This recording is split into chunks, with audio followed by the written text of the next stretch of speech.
Sol, what's up, man? Hi, how you doing, Angelo? Sol, what do you do here at BNI? I'm a mortgage banker with Citizens Bank. I lend people money so that they can buy their home.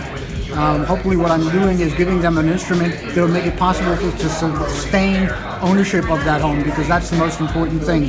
When the bank tells you you're qualified for something, it doesn't necessarily mean that's what you want to be spending, and that's why I help people work through to understand the impact of all of that on their lives.